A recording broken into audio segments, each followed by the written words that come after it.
राधे राधे, हरे कृष्णा, ओम भास्कराय नमः। आप सभी का दिन शुभ और मंगलमय हो। प्रिय श्रोताओं, आज ज्येष्ठ मास का 13वां दिन है, यानी त्रयोदशी तिथि है। आज गुरु प्रदोष व्रत भी है और आज 14 मई गुरुवार को यह द्वादशी तिथि सुबह 11:20 तक रहेगी। उसके बाद त्रयोदशी तिथि शुरू हो जाएगी। आज के दिन प्रीति योग शाम 5:53 तक रहेगा और उसके बाद आयुष्मान योग प्रारंभ हो जाएगा। आइए बड़े ही पावन भाव के साथ आज की कथाओं का शुभ आरंभ करते हैं। हे सूर्य नारायण, हे श्री कृष्ण, यदि हमारी वाणी में कोई त्रुटि रह गई हो, यदि हमारी श्रद्धा में कहीं कोई कमी रह गई हो, तो इस पवित्र 13वें दिन हम आपके चरणों में विनम्र क्षमा याचना करते हैं। ज्येष्ठ मास की यह तपस्विनी यात्रा आपकी ही कृपा से संभव हो रही है। हर दिन की कथा केवल एक प्रसंग नहीं होती, बल्कि यह आत्मा की साधना होती है, जो हर कथा, हर व्रत, हर स्मरण को प्रभु भक्ति में परिवर्तित कर देती है। अब पहले सुनिए गुरुवार व्रत कथा, फिर सुनेंगे आज का महात्म्य।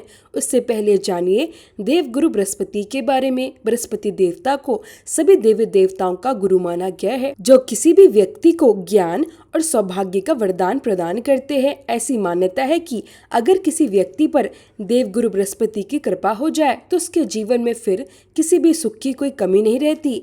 पुराणों में बृहस्पति देव को महर्षि अंगिरा का पुत्र बताया गया है। मान्यता है कि जब महर्षि अंगिरा की पत्नी को बहुत समय तक कोई संतान नहीं हुई, तब उन्होंने भगवान ब्रह्मा जी से प्रार्थना की। तब ब्रह्मा जी ने उन्हें एक व्रत बताया, जिसे पुंसवन व्रत कहा जाता है। इसके बाद महर्षि अंगिरा की पत्नी ने इस व्रत की पूरी विधि श्री सनत कुमारों से जानकर पुंसवन व्रत को पूर्ण किया। उस व्रत के पुण्य प्रताप से उन्हें एक अत्यंत तेजस्वी संतान की प्राप्ति हुई, जिन्हें ही बृहस्पति के नाम से जाना गया। नवग्रहों में श्रेष्ठ बृहस्पति केवल एक ग्रह नहीं है, बल्कि देवताओं के भी गुरु हैं।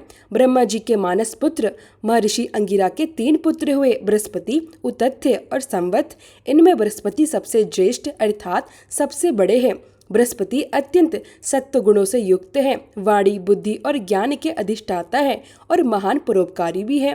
बृहस्पति देव अपने एक रूप में देव पुरोहित के रूप में इंद्र सभा और ब्रह्मा सभा में विराजमान रहते हैं और दूसरे रूप में ग्रह के रूप में नक्षत्र मंडल में प्रतिष्ठित होकर विराजमान रहते हैं।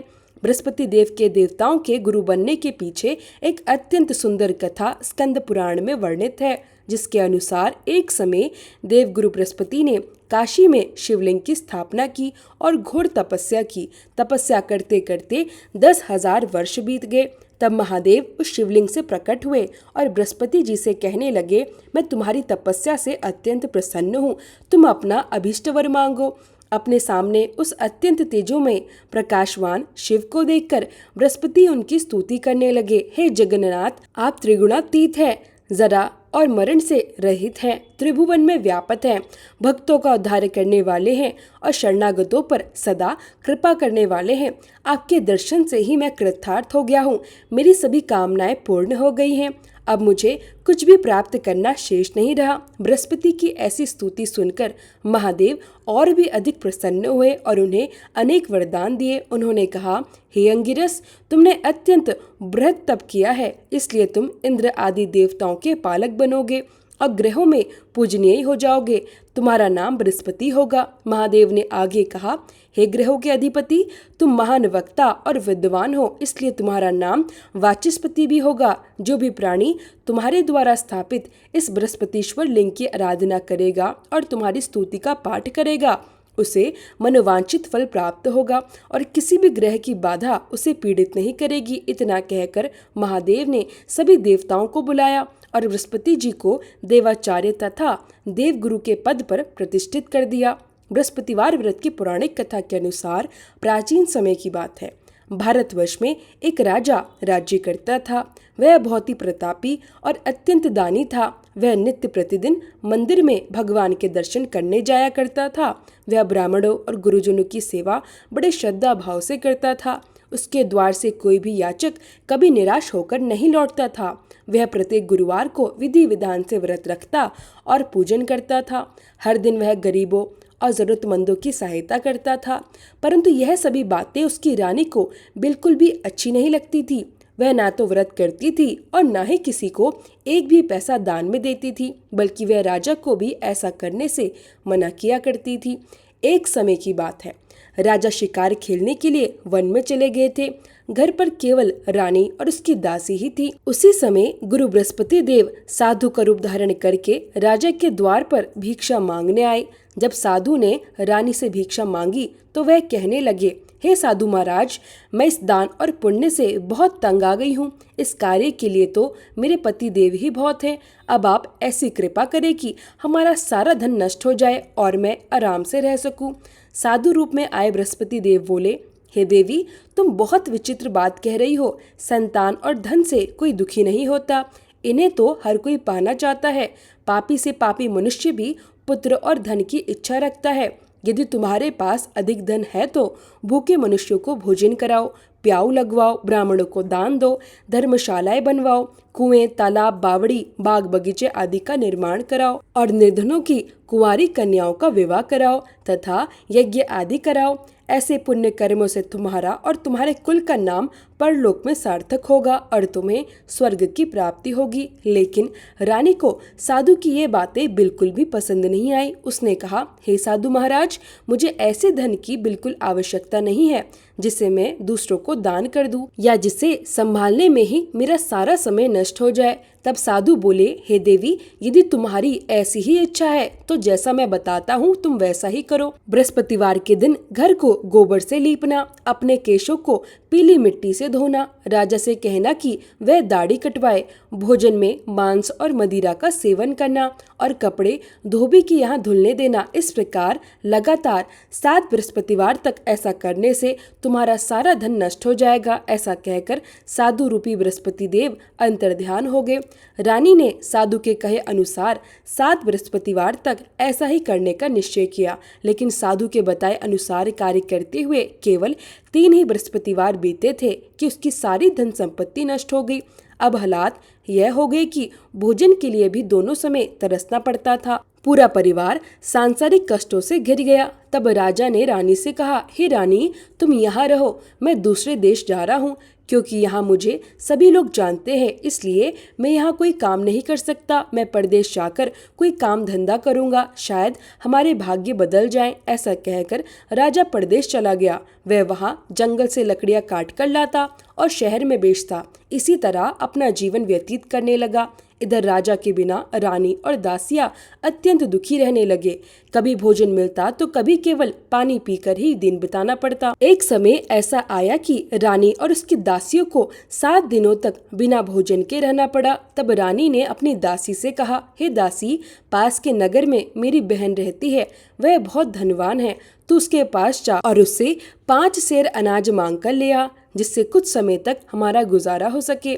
दासी रानी की बहन के पास गई। उस समय रानी की बहन पूजा कर रही थी। दासी ने कहा, हे रानी, मुझे आपकी बहन ने भेजा है, मुझे 5 सेर अनाज दे दीजिए। दासी ने यह बात कई बार कही, लेकिन रानी की बहन ने कोई उत्तर नहीं दिया, क्योंकि वह उस समय बृहस्पतिवार की कथा सुन रही थी। जब दासी को कोई उत्तर नहीं मिला तो वह बहुत दुखी हुई और उसे क्रोध भी आया। वह लौटकर रानी से बोली, हे रानी, आपकी बहन बहुत घमंडी है, वह छोटे लोगों से बात भी नहीं करती। मैंने उससे कई बार कहा, लेकिन उसने कोई उत्तर नहीं दिया, इसलिए मैं वापस आ गई। रानी बोली, हे दासी, इसमें उसका कोई दोष नहीं है। जब बुरे दिन आते हैं तो कोई भी सहारा नहीं देता। अच्छे और बुरे समय का पता विपत्ति में ही चलता है। अब तो जो ईश्वर की इच्छा होगी वही होगा। यह सब हमारे भाग्य का दोष है। उधर रानी की बहन ने सोचा, मेरी बहन की दासी आई थी, परंतु मैं उससे बात तक नहीं कर पाई, इससे वह अवश्य दुखी हुई होगी।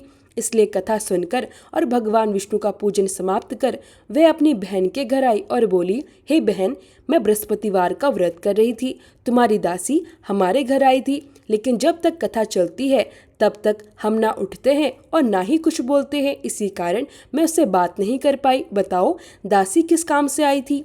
रानी बोली, बहन, हमारे घर में अनाज नहीं था, तुमसे कोई बात छिपी नहीं है, इसलिए मैंने दासी को तुम्हारे पास 5 सेर अनाज लेने के लिए भेजा था। रानी की बहन बोली, बहन देखो, बृहस्पति भगवान सबकी मनोकामनाएं पूर्ण करते हैं, जरा देखो शायद तुम्हारे घर में कहीं अनाज रखा हो। यह सुनकर दासी घर के अंदर गई। वहां उसे एक घड़ा बेजर का मिल गया। उसे बड़ी हैरानी हुई क्योंकि उसने एक एक बर्तन पहले ही देख लिया था। वह तुरंत बाहर आई और रानी को यह बात बताई। दासी अपनी रानी से कहने लगी, हे रानी देखो, जब हमें अन्न नहीं मिलता तब हम रोज व्रत ही तो करते हैं। अगर इनसे व्रत की विधि और कथा पूछ ली जाए तो हम भी इसे किया करेंगे। दासी की बात सुनकर रानी ने अपनी बहन से बृहस्पतिवार व्रत के बारे में पूछा। उसकी बहन ने बड़े प्रेम से बताया, हे रानी बहन, बृहस्पतिवार के दिन सूर्योदय से पहले उठकर स्नान करना चाहिए और व्रत करना चाहिए, लेकिन ध्यान रहे उस दिन सिर नहीं धोना चाहिए। बृहस्पतिवार के व्रत में चने की दाल और मुनक्का से विष्णु भगवान का केले के वृक्ष की जड़ में पूजन करना चाहिए तथा दीपक जलाना चाहिए। उस दिन केवल एक ही समय भोजन करना चाहिए और भोजन भी पीले पदार्थ का करना चाहिए। साथ ही व्रत की कथा अवश्य सुननी चाहिए। इस प्रकार करने से गुरु भगवान प्रसन्न होते हैं। वे अन्न, पुत्र और धन प्रदान करते हैं और सभी मनोकामनाएं पूर्ण करते हैं। व्रत और पूजन की विधि बताकर रानी की बहन अपने घर लौट गई। रानी और दासी दोनों ने निश्चय किया कि वे बृहस्पति देव भगवान का पूजन अवश्य करेंगी। 7 दिन बाद जब बृहस्पतिवार आया तो दोनों ने व्रत रखा। वे गुड़शाला में गई और वहां से चना और गुड़ बीन कर लाई। फिर उन्होंने चने की दाल से केले की जड़ और विष्णु भगवान का विधि पूर्वक पूजन किया। अब प्रश्न था, पीला भोजन कहाँ से आए? दोनों बहुत दुखी हो गई, लेकिन उन्होंने व्रत किया था और इस कारण बृहस्पति देव भगवान उनसे प्रसन्न थे। एक साधारण व्यक्ति के रूप में वे 2 थालों में सुंदर पीला भोजन लेकर आए। उन्होंने वह भोजन दासी को देते हुए कहा, हे दासी, यह भोजन तुम्हारे और रानी के लिए है, तुम दोनों इसे ग्रहण कर लेना। दासी भोजन पाकर बहुत प्रसन्न हुई और तुरंत रानी के पास जाकर बोली, रानी जी आइए भोजन कर लीजिए। रानी को भोजन आने के बारे में कुछ नहीं पता था, इसलिए वह बोली, जा तू ही भोजन कर ले, क्यों व्यर्थ में मेरी हंसी उड़ाती है। तब दासी बोली, हे रानी, एक व्यक्ति भोजन देकर गया है। रानी ने फिर कहा, वह भोजन तेरे लिए ही देकर गया होगा, तू ही खा ले।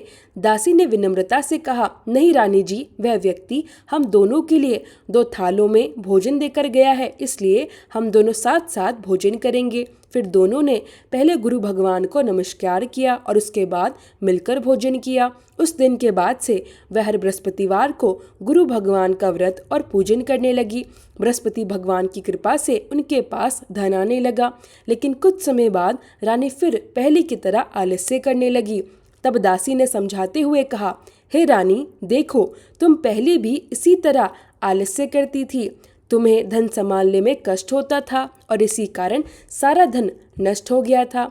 अब जब गुरु भगवान की कृपा से धन मिला है तो तुम्हें फिर आलस्य हो रहा है। दासी ने आगे कहा, बहुत कठिनाइयों के बाद हमने यह धन पाया है, इसलिए हमें इसका सदुपयोग करना चाहिए। तुम भूखे लोगों को भोजन कराओ, प्याऊ लगवाओ, ब्राह्मणों को दान दो, कुआं, तालाब और बावड़ी बनवाओ, मंदिर और पाठशाला बनवा कर दान करो, कुंवारी कन्याओं का विवाह कराओ, धन को शुभ कार्यों में लगाओ, जिससे तुम्हारे कुल का यश बढ़े, स्वर्ग की प्राप्ति हो और पितर भी प्रसन्न हो। दासी की बात मानकर रानी ने ऐसे शुभ कार्य करना प्रारंभ कर दिया।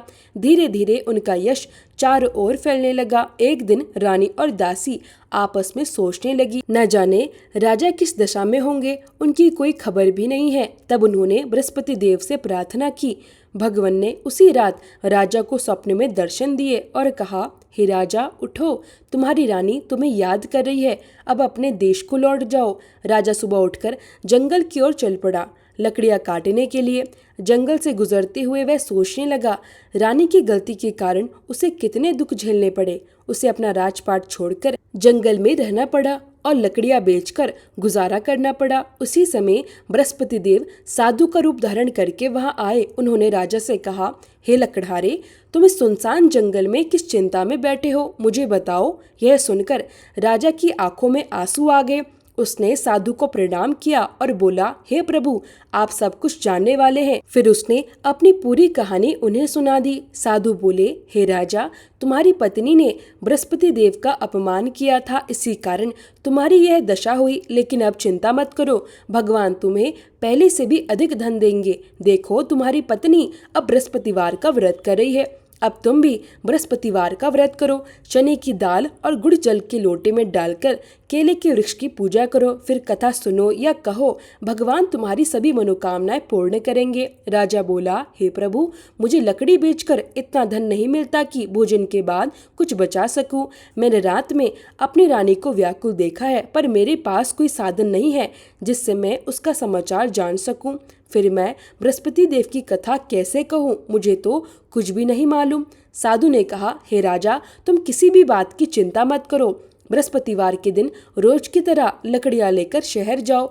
तुम्हें रोज से 2 गुना धन मिलेगा। इससे तुम भोजन भी करोगे और पूजा का सामान भी आ जाएगा। अब सुनो बृहस्पतिवार की कथा। प्राचीन काल में एक बहुत ही निर्धन ब्राह्मण रहता था। उसकी कोई संतान नहीं थी। वह नित्य नियम से पूजा पाठ करता था, लेकिन उसकी पत्नी बहुत ही मलिनता के साथ रहती।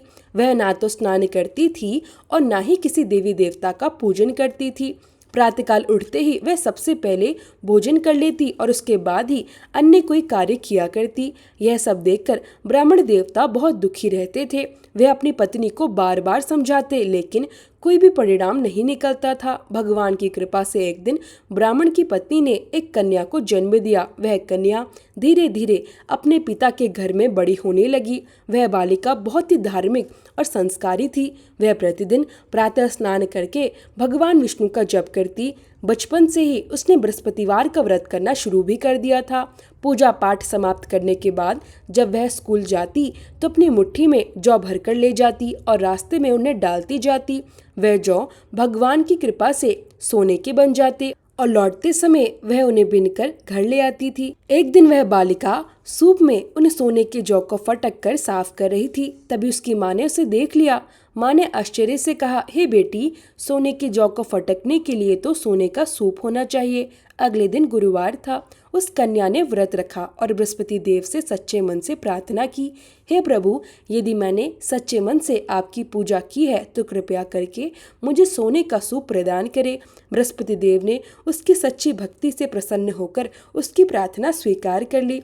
रोज की तरह वह कन्या जौ फैलाती हुई पाठशाला चली गई। जब वह वापस लौटी और जौ बीनने लगी तो बृहस्पति देव की कृपा से उसे वास्तव में सोने का सूप मिल गया। वह उसे बड़े प्रेम से घर ले आई और उसी में जौ साफ करने लगी। लेकिन उसकी माँ का स्वभाव वैसा ही बना रहा, उसमें कोई बदलाव नहीं आया। एक दिन वह कन्या सोने के सूप में जौ साफ कर रही थी। उसी समय उस नगर का राजकुमार वहां से गुजरा। उसने उस कन्या की सुंदरता और उसके हाथों में सोने का सूप देखकर मन ही मन उस पर मोहित हो गया। राजमहल पहुंचकर उसने भोजन और जल का त्याग कर दिया और उदास होकर लेट गया। जब राजा को यह समाचार मिला कि राजकुमार ने अन्न जल का त्याग कर दिया है तो वह तुरंत अपने मंत्रियों के साथ उसके पास पहुंचे। उन्होंने प्रेम से पूछा, हे बेटा, तुम्हें किस बात का कष्ट है? क्या किसी ने तुम्हारा अपमान किया है या कोई और कारण है? मुझे बताओ, मैं वही करूंगा जिससे तुम्हें प्रसन्नता मिलेगी। तब राजकुमार ने कहा, मुझे किसी बात का दुख नहीं है और ना ही किसी ने मेरा अपमान किया है, लेकिन मैं उस कन्या से विवाह करना चाहता हूँ जो सोने के सूप में जौ साफ कर रही थी। यह सुनकर राजा आश्चर्य में पड़ गया, लेकिन उसने कहा, हे बेटा, उस कन्या का पता तुम बताओ, मैं अवश्य ही तुम्हारा विवाह उसी से कराऊंगा। राजकुमार ने उस कन्या के घर का पता बता दिया। मंत्री ब्राह्मण के घर गए और राजा का संदेश सुनाया। कुछ ही दिनों में ब्राह्मण की कन्या का विवाह राजकुमार के साथ धूमधाम से संपन्न हो गया। कन्या के विदा होते ही ब्राह्मण के घर में फिर से पहले जैसी गरीबी आ गई। अब तो भोजन के लिए भी अन्न बड़ी कठिनाई से मिलने लगा। एक दिन दुखी होकर ब्राह्मण अपनी पुत्री से मिलने गया। बेटी ने पिता की दुखी अवस्था देखकर माँ का हाल पूछा। ब्राह्मण ने सब कुछ विस्तार से बता दिया। तब पुत्री ने अपने पिता को बहुत सारा धन देकर विदा किया। कुछ समय तक तो सब ठीक रहा, लेकिन फिर वही गरीबी लौट आई। ब्राह्मण दोबारा अपनी पुत्री के पास गया। इस बार पुत्री ने कहा, हे पिताजी, अब माता जी को भी यहाँ ले आइए, मैं उन्हें ऐसा उपाय बताऊंगी जिससे गरीबी दूर हो जाएगी। ब्राह्मण अपनी पत्नी को साथ लेकर राजमहल पहुंचा। पुत्री ने अपनी माँ को समझाया, हे माँ, तुम प्रातःकाल उठकर स्नान करो और भगवान विष्णु का पूजन करो, इससे सारी गरीबी दूर हो जाएगी। लेकिन उसकी माँ ने फिर भी उसकी बात नहीं मानी और रोज सुबह उठकर अपनी पुत्री का बचा हुआ जूठन खा लेती थी। एक दिन पुत्री को बहुत क्रोध आया। उसने एक कोठरी से सारा सामान निकालकर उसमें अपनी माँ को बंद कर दिया। सुबह उसे बाहर निकालकर स्नान कराया और विधि पूर्वक पूजा करवाई। इससे उसकी माँ की बुद्धि बदल गई। अब वह नियम से पूजा पाठ करने लगी और हर बृहस्पतिवार को व्रत रखने लगी। इस व्रत के पुण्य प्रभाव से वह भी धनवान हो गई और अंत में स्वर्ग को प्राप्त हुई। ब्राह्मण भी सुखपूर्वक जीवन बिताकर स्वर्ग को प्राप्त हुए। यह कथा कहकर साधु महाराज वहां से अंतर्ध्यान हो गए। समय बीतता गया और फिर बृहस्पतिवार का दिन आया। राजा जंगल से लकड़ी काटकर शहर में बेचने गए और उस दिन उन्हें पहले से भी अधिक धन प्राप्त हुआ। उन्होंने चना, गुड़ आदि लाकर बृहस्पतिवार का व्रत किया। उस दिन से उनके सभी कष्ट दूर हो गए। लेकिन अगले गुरुवार को वे व्रत करना भूल गए, जिससे बृहस्पति भगवान उनसे नाराज हो गए। उस दिन उस नगर के राजा ने एक बहुत ही विशाल यज्ञ का आयोजन किया। साथ ही अपने पूरे राज्य में यह भी घोषणा करवा दी कि कोई भी मनुष्य अपने घर में भोजन न बनाए और आग भी न जलाए। समस्त जनता मेरे यहाँ भोजन करने के लिए आए और जो इस आज्ञा को नहीं मानेगा उसे फांसी की सजा दे दी जाएगी। राजा की आज्ञा के अनुसार राज्य के सभी निवासी राजा के भोज में सम्मिलित हुए, लेकिन एक लकड़हारा कुछ देर से पहुंचा, इसलिए राजा उसे अपने साथ महल में ले गए। जब राजा उस लकड़हारे को भोजन करा रहे थे, तभी रानी की दृष्टि उस खूंटी पर पड़ी जिस पर उनका हार लटका हुआ था, परंतु उसे हार वहां दिखाई नहीं दिया। यह देखकर रानी को पूरा निश्चय हो गया कि मेरा हार इसी लकड़हारे ने चुरा लिया है। उसी समय रानी ने सैनिकों को बुलाया और लकड़हारे को कैद खाने में डलवा दिया। जब लकड़हारा कारागार में पड़ा तो वह बहुत दुखी हो गया और सोचने लगा कि न जाने किस पूर्व जन्म के कर्म के कारण मुझे यह दुख प्राप्त हुआ है। तभी उसे जंगल में मिले उस साधु की याद आई। तुरंत ही बृहस्पति देव साधु के रूप में उसके सामने प्रकट हो गए। उसकी दशा देखकर कहने लगे, अरे मूर्ख, तूने बृहस्पति देवता की कथा नहीं की, इसी कारण तुझे यह दुख प्राप्त हुआ है। अब चिंता मत कर, बृहस्पतिवार के दिन तुझे कारागार के दरवाजे पर 4 पैसे पड़े मिलेंगे, उनसे तू बृहस्पति देव की पूजा करना, तेरे सभी कष्ट दूर हो जाएंगे। अगले बृहस्पतिवार को उसे सच में कारागार के द्वार पर 4 पैसे पड़े मिले। उसने राजा से पूजा का सामान मंगवाया, कथा कही और प्रसाद बांटा। उसी रात बृहस्पति देव ने उस नगर के राजा को स्वप्न में दर्शन दिए और कहा, हे राजा, तूने जिस आदमी को कारागार में बंद किया है वह निर्दोष है, वह राजा है, उसे तुरंत छोड़ देना। रानी का हार उसी खूंटी पर लटका हुआ है, अगर तू ऐसा नहीं करेगा तो मैं तेरे राज्य को नष्ट कर दूंगा। सुबह होते ही राजा उठा और जब उसने खूंटी पर हार टंगा देखा तो वह चौंक गया। उसने तुरंत लकड़हारे को बुलवाया, उससे क्षमा मांगी और उसे राजा के योग्य सुंदर वस्त्र और आभूषण भेंट करके विदा किया। गुरुदेव की आज्ञा के अनुसार वह राजा अब अपने नगर की ओर चल पड़ा। जब राजा अपने नगर के निकट पहुंचा तो उसे बड़ा आश्चर्य हुआ। उसने देखा कि नगर में पहले से भी अधिक बाग, तालाब, कुएं, धर्मशालाएं और मंदिर बन चुके थे। राजा ने पूछा, यह सब किसका है? तब नगर के लोगों ने बताया कि यह सब रानी और दासी द्वारा बनवाया गया है। यह सुनकर राजा को आश्चर्य भी हुआ और थोड़ा क्रोध भी आया। जब रानी को खबर मिली कि राजा आ रहे हैं तो उसने अपनी दासी से कहा, हे दासी, देख, राजा हमें कितनी बुरी हालत में छोड़ गए थे, अब वह हमारी यह हालत देखकर लौट ना जाए, इसलिए तू दरवाजे पर खड़ी हो जा। रानी की आज्ञा के अनुसार दासी दरवाजे पर खड़ी हो गई। अब राजा आए तो वह उन्हें अपने साथ महल में ले गई। तब राजा ने क्रोध में अपनी तलवार निकाली और पूछा, बताओ, यह सारा धन तुम्हें कैसे प्राप्त हुआ? तब रानी ने शांत भाव से उत्तर दिया, हमें यह सब धन बृहस्पति देव के व्रत के प्रभाव से प्राप्त हुआ है। यह सुनकर राजा ने निश्चय किया कि जहाँ सभी लोग 7वें दिन बृहस्पति देव का पूजन करते हैं, वही मैं प्रतिदिन दिन में 3 बार कथा कहूंगा और रोज व्रत किया करूंगा। अब हर समय राजा के दुपट्टे में चने की दाल बंधी रहती और वह दिन में 3 बार कथा कहता। एक दिन राजा ने सोचा कि चलो अपनी बहन के यहाँ होकर आए। यह सोचकर वह घोड़े पर सवार होकर अपनी बहन के घर चल पड़ा। रास्ते में उसने देखा कि कुछ लोग एक मुर्दे को लेकर जा रहे हैं। राजा ने उन्हें रोककर कहा, अरे भाइयों, मेरी बृहस्पतिवार की कथा सुन लो। वे बोले, हमारा आदमी मर गया है और तुम्हें अपनी कथा की पड़ी है। लेकिन कुछ लोगों ने कहा, अच्छा तुम कथा कहो, हम सुनेंगे। राजा ने दाल निकाली और कथा कहना शुरू कर दिया। जब कथा आधी हुई तो वह मुर्दा हिलने लगा और जब कथा पूरी हुई तो वह मनुष्य राम राम कहते हुए खड़ा हो गया। राजा आगे बढ़ा। चलते चलते शाम हो गई। रास्ते में उसे एक किसान खेत में हल चलाता हुआ मिला। राजा बोला, अरे भैया, तुम मेरी बृहस्पतिवार की कथा सुन लो। किसान बोला, जब तक मैं तेरी कथा सुनूंगा तब तक 4 हरैया जोत लूंगा। जा अपनी कथा किसी और को सुनाना। राजा आगे बढ़ गया। उसके जाते ही बैल गिर पड़े और किसान के पेट में जोर का दर्द होने लगा। उसी समय किसान की माँ रोटी लेकर आई। उसने जब यह देखा तो अपने बेटे से सब हाल पूछा। बेटे ने सारी बात बता दी। बुढ़िया दौड़कर उस घुड़सवार के पास गई और बोली, मैं तेरी कथा सुनूंगी, तू मेरे खेत पर चलकर कथा कह। राजा वापस आया और खेत में कथा कही। कथा सुनते ही बैल खड़े हो गए और किसान का दर्द भी ठीक हो गया। अब राजा अपनी बहन के घर पहुंच गया। बहन ने उसकी खूब सेवा की। अगले दिन सुबह राजा उठा तो उसने देखा कि सभी लोग भोजन कर रहे हैं। राजा ने अपनी बहन से पूछा, क्या यहाँ ऐसा कोई मनुष्य है जिसने अभी तक भोजन ना किया हो, जो मेरी बृहस्पतिवार की कथा सुन सके? तब बहन बोली, हे भैया, यह देश ऐसा ही है जहाँ लोग पहले भोजन करते हैं, बाद में अन्य कोई काम करते हैं। अगर पड़ोस में कोई हो तो देख कर आती हूँ। ऐसा कहकर बहन देखने चली, परंतु उसे कोई भी ऐसा व्यक्ति नहीं मिला जिसने अभी तक भोजन ना किया हो। फिर वह एक कुम्हार के घर गई जिसका लड़का बीमार था। उसे पता चला कि उसके यहाँ 3 दिन से किसी ने भोजन नहीं किया। रानी ने अपने भाई की कथा सुनने के लिए कुम्हार से कहा तो वह सहर्ष तैयार हो गया। तब राजा ने जाकर बृहस्पतिवार की कथा कही, जिसे सुनकर उसका लड़का तुरंत ठीक हो गया।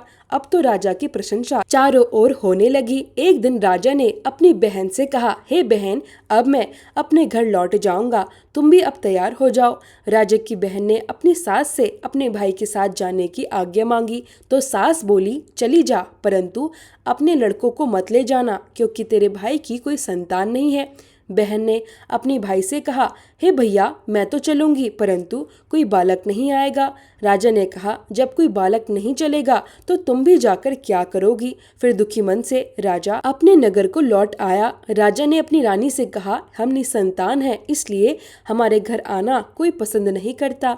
हम निर्वंशी राजा हैं। ऐसा कहकर वह बिना भोजन किए ही शैया पर लेट गया। रानी बोली, हे प्रभु, बृहस्पति देव ने हमें सब कुछ दिया है, वे हमें संतान भी अवश्य देंगे। उसी रात बृहस्पति देव ने राजा को स्वप्न में दर्शन देकर कहा, हे राजा, उठो, सभी चिंता छोड़ दो, तेरी रानी गर्भवती है।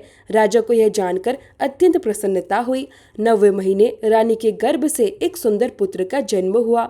जब राजा की बहन ने यह शुभ समाचार सुना तो वह बहुत प्रसन्न हुई और बधाई लेकर अपने भाई के घर आई। तभी रानी ने कहा, घोड़ा चढ़कर तो नहीं आई, गधा चढ़ी आई। राजा की बहन बोली, भाई, मैं इस प्रकार ना कहती तो तुम्हें संतान कैसे मिलती? बृहस्पति देव ऐसे ही हैं, जिसके मन में जो कामनाएं होती हैं वे सभी पूर्ण कर देते हैं। जो व्यक्ति सच्चे मन और सद्भावना से बृहस्पतिवार का व्रत करता है, कथा पढ़ता है, सुनता है और दूसरों को भी सुनाता है, बृहस्पति देव उसकी सभी मनोकामनाएं पूर्ण करते हैं। वे सदैव उसकी रक्षा करते हैं। जो इस संसार में सच्चे मन से उनका पूजन करते हैं, उनकी सभी इच्छाएं उसी प्रकार पूर्ण होती है जैसे रानी और राजा की हुई। मनुष्य को हृदय से उनका स्मरण करते हुए जयकारा करनी चाहिए। प्रेम से बोलिए बृहस्पति देवता की जय। अब सुनिए आज का महात्म्य।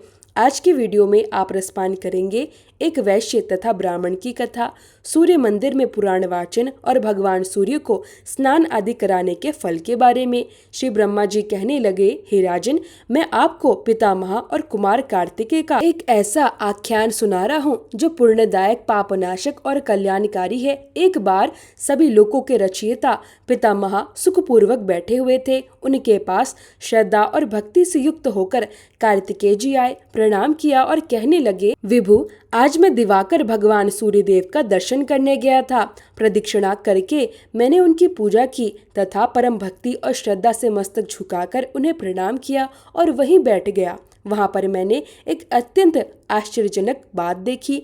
स्वर्ण जटित छोटी छोटी घंटियों से युक्त, श्रेष्ठ वेदुर्यादि मणियों और मुक्ताओं से सुशोभित विचित्र विमान से एक पुरुष को आते हुए देखा। उसे देखकर भगवान दिवाकर सहसा अपने आसन से उठ खड़े हुए। उन्होंने सामने आए उस पुरुष को अपने दाहिनी हाथ से पकड़कर अपने सामने बिठाया, उसके सिर को सूंघा और उसका पूजन किया। फिर समीप बैठे उस पुरुष से भगवान सूर्य कहने लगे, हे भद्र, आपका स्वागत है। आपका हम सब पर बड़ा प्रेम है। आपने बहुत आनंद दिया है। जब तक महाप्रलय नहीं होता तब तक आप सदा मेरे समीप रहें और इसके पश्चात उस स्थान को जाएं जहाँ ब्रह्मा जी स्वयं स्थित हैं। इसी बीच भगवान सूर्य के सामने एक और श्रेष्ठ विमान पर आसीन दूसरा पुरुष वहां आया। उसका भी सूर्य भगवान ने ठीक उसी प्रकार आदर किया और उसे भी विनम्र भाव से वहीं बिठाया। देव शार्दुल भगवान सूर्य द्वारा की गई उन दोनों की पूजा देखकर मेरे मन में बड़ा कौतूहल उत्पन्न हो गया। अतः मैंने भगवान भास्कर से पूछा, देव, पहले जो यह मनुष्य आपके पास आया है और जिसे आपने अधिक संतुष्ट किया है, इसने ऐसा कौन सा पुण्य कर्म किया है जिसके कारण आपने स्वयं उसकी पूजा की है? इस विषय को लेकर मेरे हृदय में विशेष रूप से कौतूहल उत्पन्न हो गया है। उसी प्रकार से आपने दूसरे मनुष्य की भी पूजा की। यह दोनों ही हर प्रकार के पुण्य कर्म वाले उत्तम जनों में भी श्रेष्ठ मनुष्य हैं। आप तो सदा ब्रह्मा, विष्णु और शिव आदि देवताओं द्वारा भी अर्चित और पूजित होते हैं। फिर आपके द्वारा ये दोनों किस कारण से पूजित हुए? हे देवेश, कृपया मुझे इसका यह गूढ़ रहस्य बताइए। भगवान सूर्य कहने लगे, हे महामती, आपने इनके कर्म के विषय में बहुत ही उत्तम प्रश्न पूछा है, जिस कारण से यह मेरे पास आए हैं। अब आप भी उसे ध्यान पूर्वक श्रवण कीजिए। पृथ्वी तल पर अयोध्या नाम की एक प्रसिद्ध और पवित्र नगरी है, जो मेरे ही अंश से उत्पन्न राजाओं द्वारा सुरक्षित और संरक्षित है। उस अयोध्या नगरी में धनपाल नाम का एक श्रेष्ठ वैश्य रहता है। उसने उस पूरी नगरी में एक दिव्य और भव्य सुंदर मंदिर का निर्माण करवाया। फिर उसने अनेक श्रेष्ठ ब्राह्मणों को आदर पूर्वक बुलाया, उनकी पूजा की और उसने विनम्रता पूर्वक पुराण श्रवण कराने की प्रार्थना करते हुए कहा, हे द्विजश्रेष्ठ, इस मंदिर में चारों वर्णों का यह विशाल समूह पुराण श्रवण करने की प्रबल इच्छा रखता है। अतः आप कृपया करके पुराण का श्रवण कराइए, जिससे भगवान सूर्य मुझ पर प्रसन्न होकर मुझे 7 जन्मों तक वर प्रदान करे। आप कृपया 1 वर्ष तक मेरी दी हुई वृत्ति को स्वीकार कीजिए। ब्राह्मणों ने वैश्य धनपाल के इस आग्रह को तुरंत स्वीकार कर लिया, परंतु केवल 6 मास के भीतर ही वैश्य धनपाल काल धर्म को प्राप्त हो गया। हे कुमार, वही यह वैश्य है और इसे लाने के लिए मैंने ही विमान भेजा था।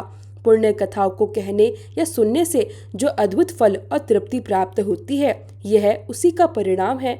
गंध पुष्प आदि से पूजन करने पर भी मेरे हृदय में वैसी प्रसन्नता नहीं होती जैसा पुराण श्रवण करने से होती है। हे कुमार, गौ, स्वर्ण जटित वस्त्र, ग्राम और नगरों का दान देने से भी मुझे उतनी प्रसन्नता नहीं मिलती जितनी इतिहास और पुराण को सुनने और सुनाने से प्राप्त होती है।